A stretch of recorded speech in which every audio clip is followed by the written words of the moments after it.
పొద్దున్న లేవగానే అందరు తల్లిలు ఆలోచించేది ఒకటే అనమాట. మన పిల్లలకి ఏదైనా కడుపు నిండగా హెల్తీగా తినేది ఇవ్వాలి అని అనుకుంటాము. కానీ ఒక్కోసారి మనమే మిస్ అయిపోతూ ఉంటాం. వాళ్ళ మీద ఉన్న అతి ప్రేమో, గారాబమో ఏదో తెలీదు గానీ, మనం ఏదైనా హెల్తీగా చేస్తే వాళ్ళు తినకపోతే వాళ్ళకేది నస్తదో అదే చేసేయాలి అన్నట్టుగా ఉంటదనమాట. పిల్లలు ఎలాంటివి నస్తారు?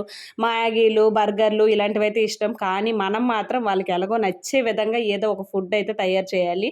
అది మెయిన్ ప్రతి తల్లి నేర్చుకోవాలనమాట. నేనైతే ఏదో నాకొచ్చినంతలో చేస్తూ ఉన్నాను. ఏదో నాకు పెద్ద వచ్చని అయితే కాదు. అందరము తెలుసుకోవాలి అన్నట్టుగా చెప్తూ ఉన్నాననమాట ఈ వీడియోలో. ఈరోజు నేనైతే ఆలు పరాటా చేద్దామని అనుకుంటున్నా. కానీ పిల్లలు క్యారెట్ ఏస్తే కొంచెం ఇష్టంగా తినరు. దానివల్ల ఏం చేశానంటే ఆలూలో అయినా క్యారెట్ కూడా వేసి బాయిల్ చేసి ఆలుతో పాటుగా అది మ్యాష్ చేసి ఏం కూడా వేయకుండా లైట్‌గా ఉప్పు, కారం వేసి పిల్లల కోసం కదా సింపుల్‌గా ఎటువంటి మసాలాలు కలపకుండా అలా చేసి ఇంక పరాటాలా కాల్చాననమాట. చాలా ఇష్టంగా తిన్నారు. ఇలాంటి ఈట్లి వల్ల క్యారెట్, బీట్రూట్ ఇలాంటివి కూడా బాడీలోకి వెళ్తాయనమాట. సో, నచ్చితే చిన్న లైక్. Bye bye.